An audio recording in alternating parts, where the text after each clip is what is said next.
Lar de idosos no Recreio das Acácias é alvo de mais denúncias. Desta vez, 2 ex-funcionários relatam maus tratos contra os idosos. No início do mês, nós ouvimos 2 testemunhas que visitaram o local e registraram a situação.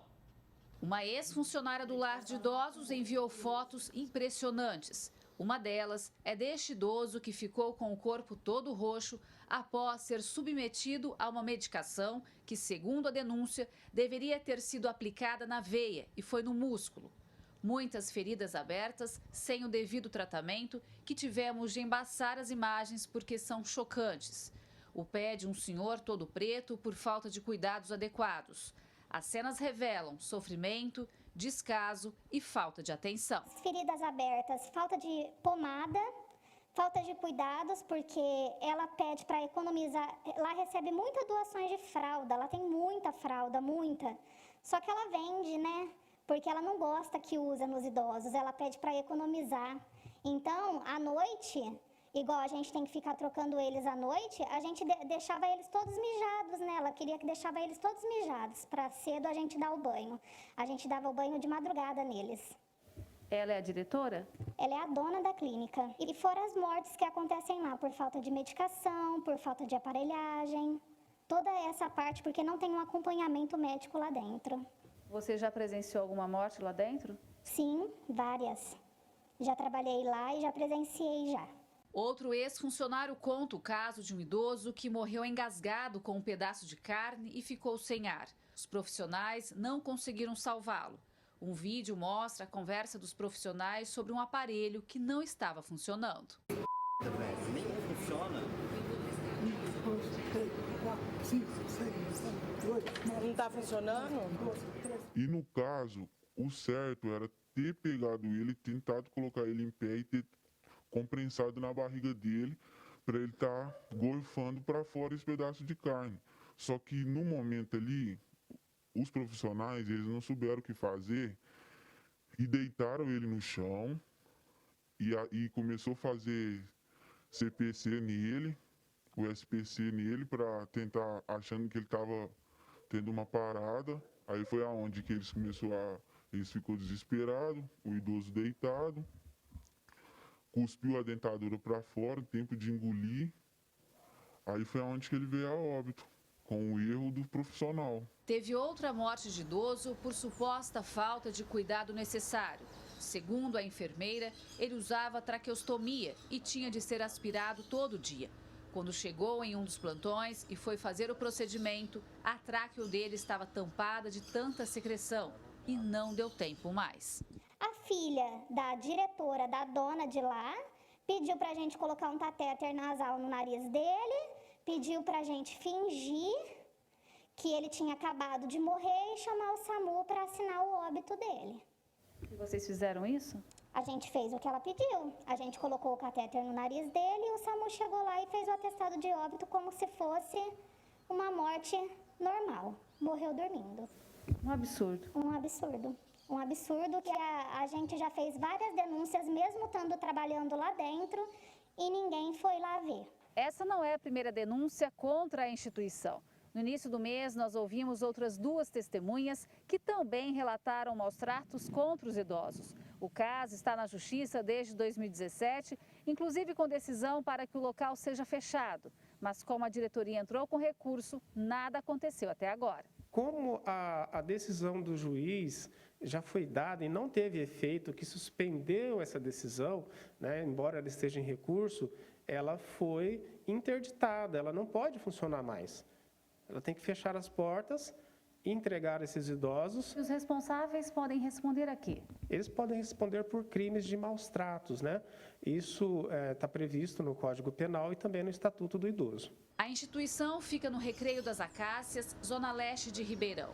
Nós mostramos em outra reportagem mais cenas de suposto crime contra o idoso, denunciado por 2 testemunhas.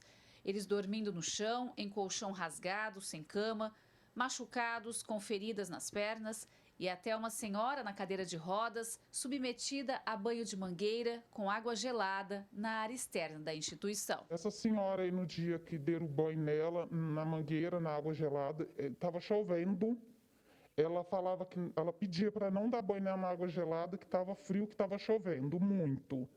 Assim mesmo, a cuidadora foi e deu banho nela. Nós solicitamos entrevista para a diretoria do lar, mas não responderam.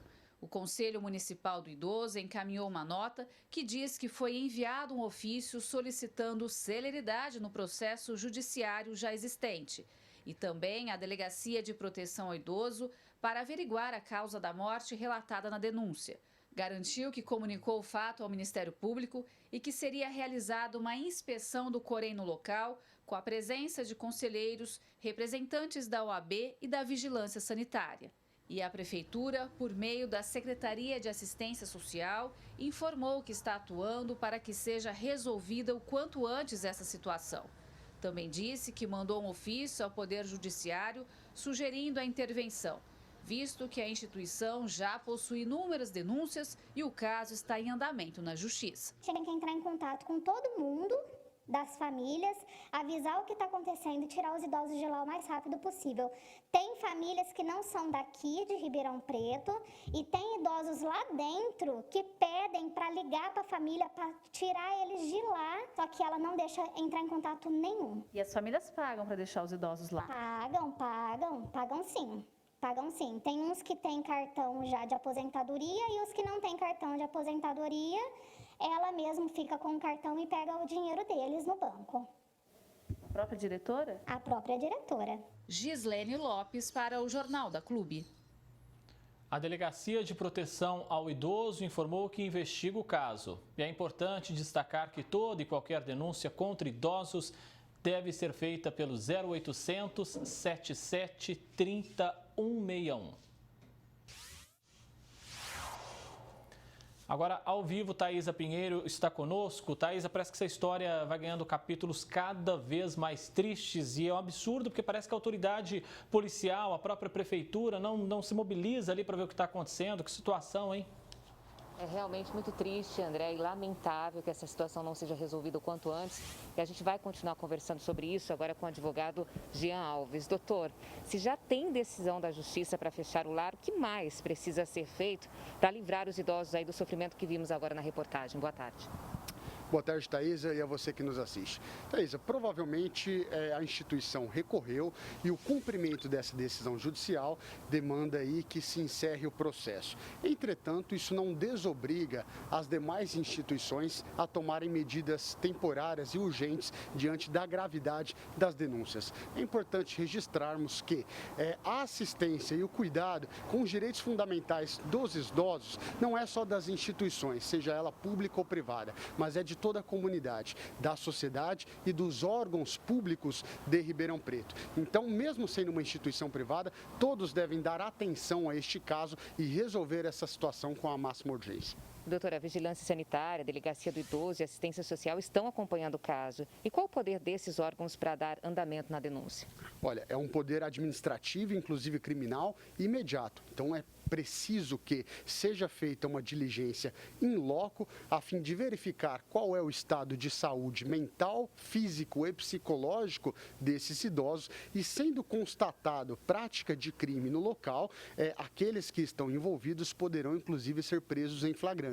Então, me parece que uma medida in loco seria o mais adequado para realizar uma verificação e ver qual é a situação de saúde. Neste caso, o que as famílias dos idosos devem fazer, doutor? Podem acompanhar, diligenciar junto aos órgãos públicos, ao Ministério Público, a própria Ordem dos Advogados do Brasil tem atribuição junto ao Estatuto do Idoso, que é uma lei federal de 2003, e é preciso cobrar também o Poder Executivo sobre o Conselho Municipal do Idoso. O que o Conselho Municipal do Idoso está fazendo para acompanhar, não este caso, pode ser um caso isolado, pontual e sério, mas também temos outras instituições que necessitam da fiscalização e de trabalharem com mais transparência, a fim de verificarmos que a condição de saúde dos idosos da nossa cidade estejam sendo cumpridas de acordo com a Constituição. E, infelizmente, a violação dos direitos dos idosos é uma realidade que tem sido mais comum do que se imagina e realmente precisa de atenção. Sim, me parece que o problema está nas origens, né? Faltam políticas públicas, ou seja, ações do governo direcionadas à assistência aos idosos e capacitação também dos profissionais de saúde. E muitas vezes, infelizmente, nós vemos que o interesse privado acaba preponderando sobre os direitos fundamentais. Então, antes de se abrir uma instituição privada, é necessário colocar a saúde mental, física e psicológica dos idosos à frente de qualquer interesse financeiro.